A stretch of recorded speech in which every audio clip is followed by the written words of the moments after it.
all happened so fast. 1 minute, Jaden was fine, and the next, he was laying there not moving. My heart pounded as Mom and I tried to shake him awake. I begged him, Jaden, please wake up! Tears blurring my vision, my mom was frantic, panic preventing her from doing anything rational that could help bring him back.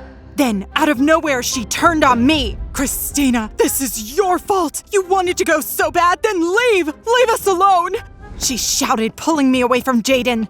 Hey, I'm Christina, and yeah, that was my brother, Jaden, lying on the floor. And the woman who told me to back off, that's my mom, Supermom, who juggles a million jobs to keep us going. Want to know what went down after that? Hit the subscribe button and stay tuned to Out of a Book for the rest of the craziness. Life, a total roller coaster. Always broke, always hustling. It's been me, Mom, and Jaden against the world, and the struggle's been real. But I'm determined to change that. So I picked up a part-time in addition to school.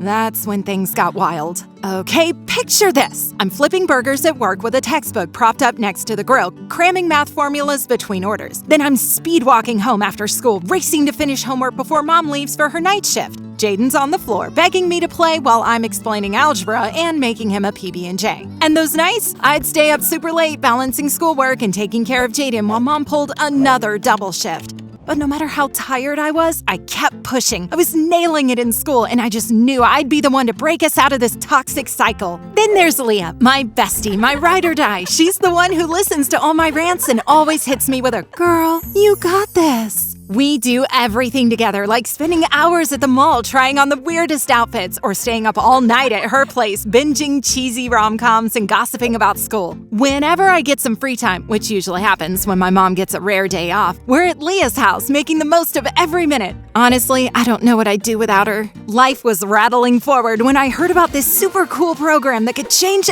everything. It's like a golden ticket to the future. They're offering scholarships to high school students to learn cutting-edge stuff, coding, AI, machine learning, even wild tech like VR and blockchain. If I can get in, it's a shot at the top-tier internship and a legit career that could totally flip my life around. My one-way ticket out of this struggle, and I'm all in. Everyone at school was buzzing. It's all anyone could talk about. Kids from other schools were hyped too. The competition was fierce, but Leah and I were up for the challenge. To even get a shot, we had to create a killer app. If your app gets picked, you submit your application, and if it's among the best, you get the scholarship. But here's the catch. There's only one spot. Game on.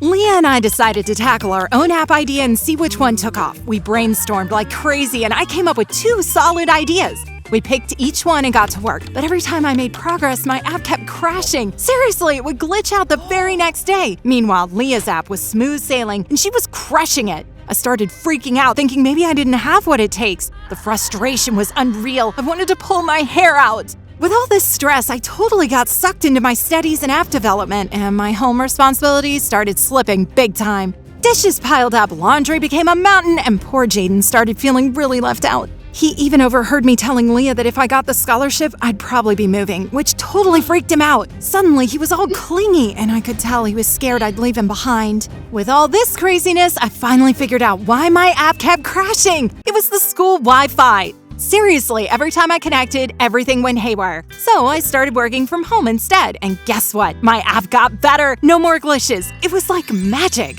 But by then, I was so paranoid I didn't tell anyone, not even Leah. I was worried someone might jinx it. Leah kept asking how my project was going, always cheering me on, and I felt kind of bad for not telling her the truth. She was just trying to help, but I was so focused on doing my own thing that I kept it to myself. As the deadline got closer, I got totally absorbed in developing my app. I kept tweaking and adding new features, determined to make it awesome, like a personal assistant in your pocket. This app had to be good. No pressure, right? One day, Jaden asked me to take him to the park, but I was so swamped with my app and homework that I couldn't. He asked if he could go alone, and since the park is pretty close and he's 13, I figured, why not?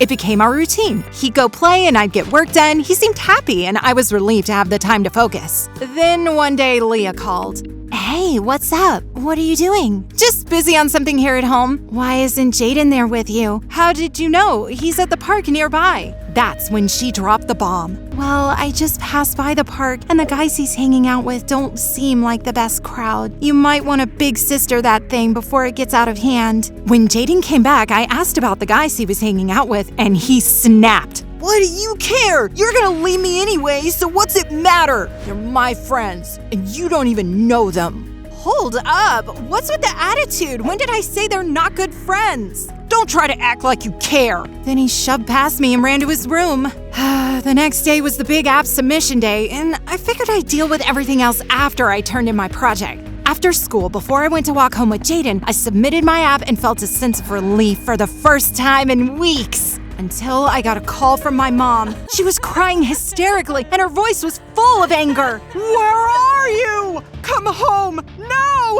I knew something was seriously wrong. Was it Jaden? I rushed home, my heart racing, and when I got there, Jaden was lying on the floor, and Mom was in full panic mode. I freaked out and tried asking her what had happened, but Mom just snapped at me. I found him this way! You were supposed to be watching him!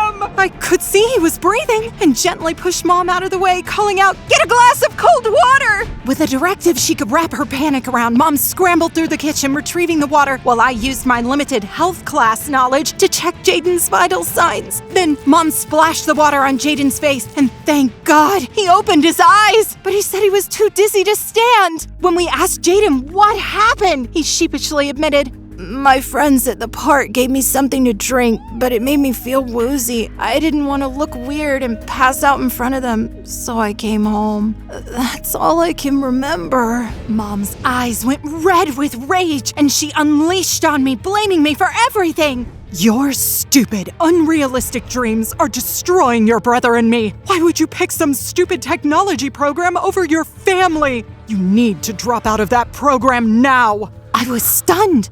I certainly hadn't told her about the app or the program. I didn't want to get anyone's hopes too high, especially me. Who told you about me being in the program? So, it is true. I got an anonymous message today saying you're not taking care of your brother or the house, and Jaden's in trouble.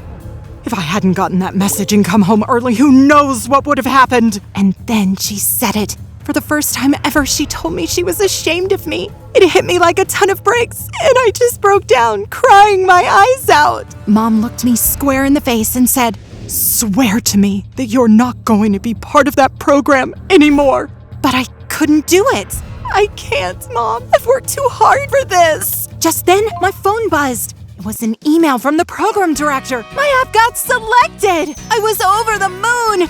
Oh, how one little electronic message could change everything. I looked pleadingly at my mom, and for a moment, she was relieved my app got selected. I hope you know what you're doing. I pleaded, please, just believe in me. She nodded, not entirely convincingly. Then I called Leah to tell her the news, but she didn't seem very happy for me. What? Even mine got rejected. How did yours get selected with so many issues? Embarrassingly, that's when I explained the school Wi-Fi glitches and how I've been working at home instead of at school. Not telling you seemed like a good idea at the time. We were both so busy. Seriously? Dishonesty doesn't look good on you, Christina. You don't deserve it, but you still got selected. That's wrecked.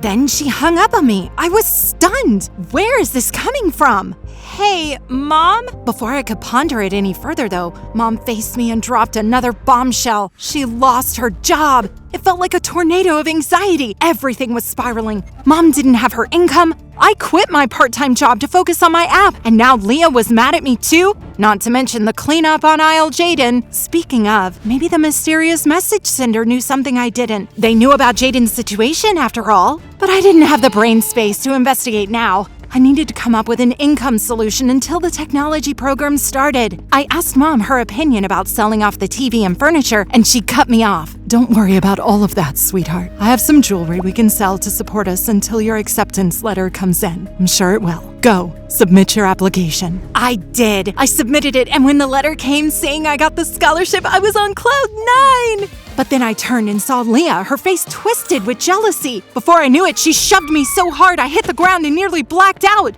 While I was down, she snarled out a confession. How she tried to sabotage my app, how jealous she was of me, and how she was leaving and never talking to me again. When I came to, a police officer was kneeling in front of me asking me what happened. I was about to say Leah's name, but then I thought about all the good times we'd shared. In the end, I decided to forgive her. I got the scholarship and moved across the country. I sent money every month to my family so they could still have my financial support, even if not my presence. And Jaden moved schools so he wouldn't be around those friends anymore. And now, whenever I visit my hometown, if I do see Leah, we don't acknowledge each other. But that's okay. I learned how to deal with hardships and disappointment. It changed my fate. Sometimes life will bombard you with the worst, but if you keep pushing forward and coming up with solutions instead of playing the victim, you can turn your struggles into your greatest strength.